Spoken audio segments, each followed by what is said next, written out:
দিচ্ছি, তাই তোমরা সকলে মিলে আনন্দ করো, সকলে মিলে আনন্দ করো। যাও ওই নর্তকীগণকে এই মহান মঞ্চে পাঠ করে দাও।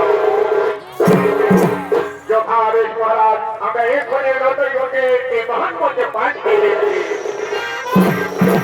তাই এতক্ষণে রাজপুরীতে রাজসভায় মাতৃ মিনমমিতে উৎসবে নৃত্য গীত করার জন্য সমস্ত নর্তকীগণ আগমন করছে।